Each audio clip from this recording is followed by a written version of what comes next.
we are going to present different proposals made by the ISDA in 2013 to clarify credit default swap documentation. But first, let's talk about CDS.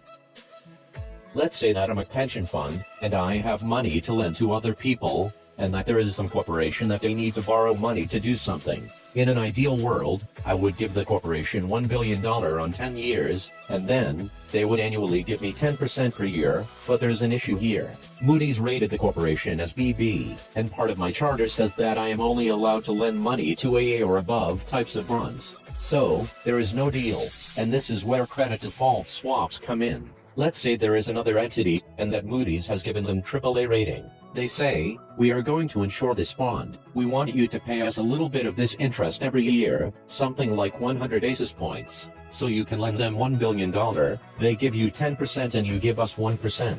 It's winning-winning. If you want more information about CDS, you can check it out on Bloomberg, where you can find some additional definitions, related laws or calculators. Here, we have a CDS pricer, where you can calculate the CDS value according to different attributes such as maturity, trade date, etc.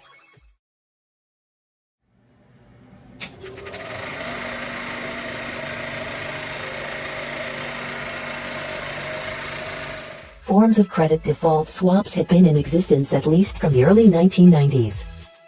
J.P. Morgan is widely credited with creating the modern credit default swap in 1994.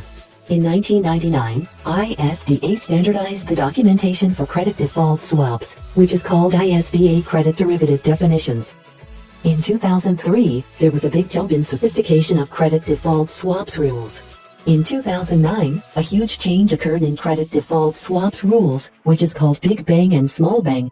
In 2014, new sets of definition have been proposed to the existing definitions to deal with the situation that have been brought up in the financial crisis of last few years.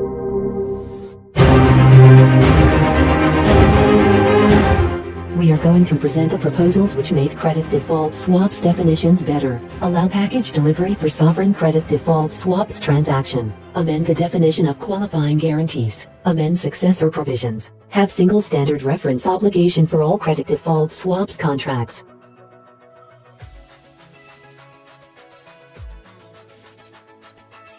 In 2013, after losing on its real estate portfolio, the fourth largest Dutch bank SNS was nationalized. The bank shares and the bank subordinated bonds were expropriated. It caused two problems. First, a credit event occurred, but at the moment there was no credit event to explain expropriation. Second, since the subordinated bond expropriated by the government, it was impossible to deliver. For the first problem, the ISDA offered a new credit event called Governmental Intervention Credit Event. And for the second one, they offered a law that says, if a bond were deliverable before bailout, it should be deliverable after bailout into an auction. This process called package delivery is now added to the credit default swaps laws.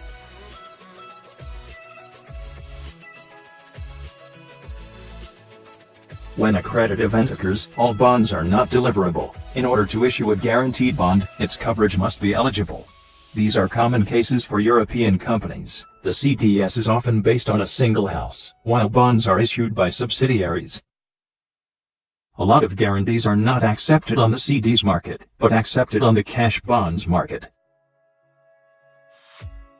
With this proposal, the ISDA wants to clarify which type of guarantees are accepted and which are not. Let's see the details of the proposals made by the ISDA.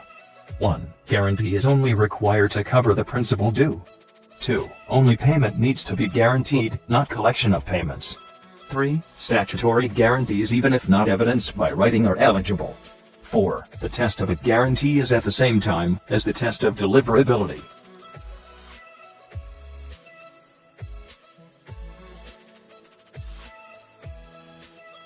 ISDA third proposal concerns CDS when the reference entity merges, transfer of debt or other events. We can take the case of Unity Media, which needed to modify the successor provisions. Unity Media has transferred its debts to a new company with the same name, Unity Media, then dissolved the old company. The problem was, what about CDS? Let's explain this with different cases. First case, Company A transfers its debt to Company B. If the investors make the move within 90 days following the announcement, the contract of CDS moves to B, otherwise, they remain in A.